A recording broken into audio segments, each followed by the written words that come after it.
Саламатсыздар ма балалар? Оқулықтағы 1-52-ші жаттығуды талқылайық. Бұл жерде балалар аулада жүрген тауықтар мен қойлардың аяқтарының саны 40, бастарының саны 15 деген. Аулада неше тауық, неше қой бар дейді. Енді бұндай есептерді шешу үшін балалар біз жаңағыдай жүйе құруымыз керек. Бізде тауықта неше аяқ бар? Бізде тауықта 2 аяқ бар, ал қойда бізде 4 аяқ бар. Ал олардың саны 40 дейді. Ал бастарының саны x плюс y тең 15 дейді. Мынаны x-тан y арқылы өрнектеп аламыз. Сол кезде так x тең 15 азайтқан y болады.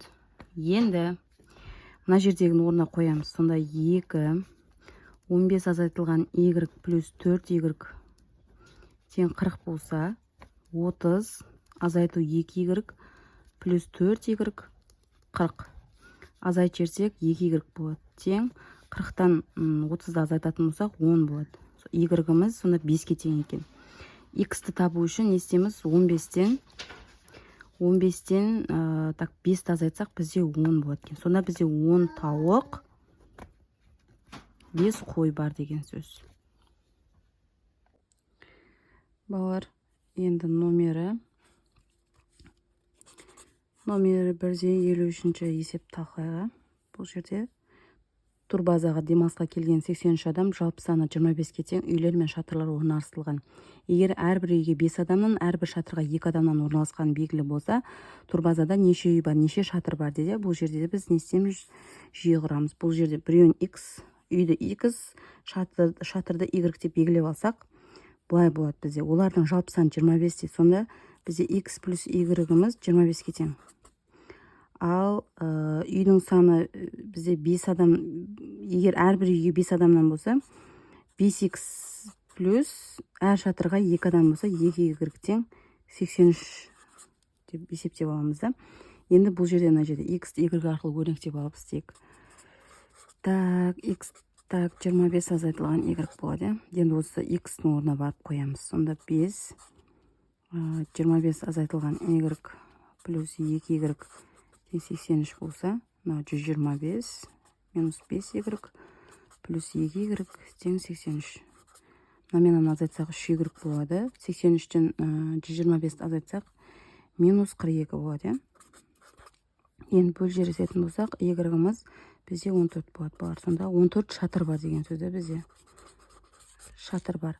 Ал енді неше үйшік бар екен анықтау үшін x-ті, яғни x-іміздің мәні 25-тен y-дің мәнін азайтсақ, бізде неше шатыр болады? 11 үйшік болады деген. Сонда 14 және 15 деген жауап келіп шығады екен бізде. Балалар, енді номері 154-те. 154-ші жаттығу. Осыны шешейік. Бұл жерде не деген? Bir мезгілде 2 елді мекеннен бір-біріне қарама-қарсы бағытта жолға шыққан 2 велосипедші болды. 3 сағаттан соң кездесті. Бір велосипедші екіншісіне қарағанда сағатына 2 км жол артық жүретіні және бұл елді мекенден арақашықтық 66 км екені белгілі болса, әрбір велосипедшінің жылдамдығын анықтау керек болып тұр. Енді анықтау үшін балалар не істейміз?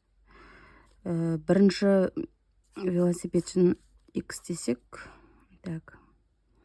Бірінші велосипедшін, екіншісін y деп белгілесек, бұл жерде бізде x минус y тең 2 болып тұр. Сонда бір велосипедшіні екіншісіне қарағанда 2 км артық жүреді.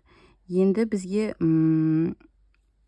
екеуінің арақашықтығы бізде s берілген, t берілген, бізде t-мыз 3 сағат берілген, ал s-міз бізде 66.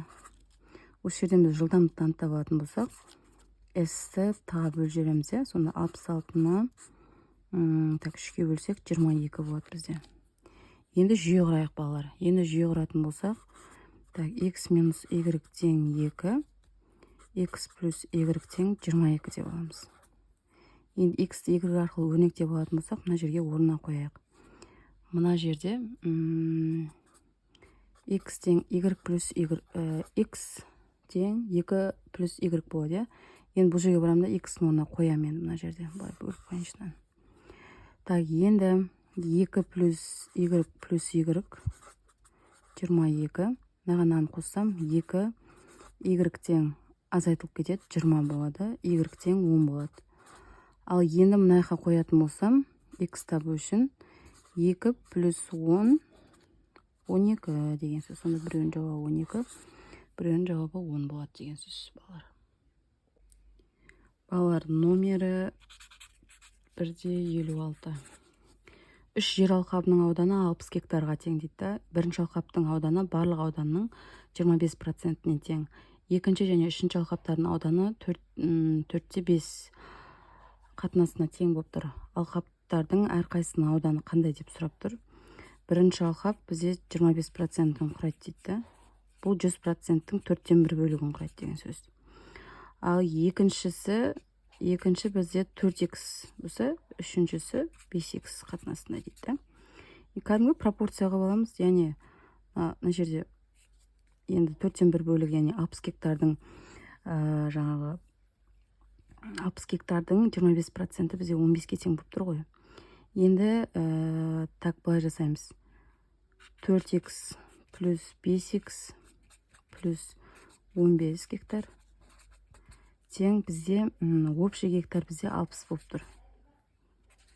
Енді мынау екеуі 9x болады да, 60 гектардан азайтамыз, 15 азайтамыз, сонда 9x тең 45 болады. X тең 5 болады. Енді барамда 4-ке 5-ті көбейтсем 20, 5-ке 5-ті көбейтсем 25. Екінші алқаптікі мынау, үшінші алқаптікі мынау болады.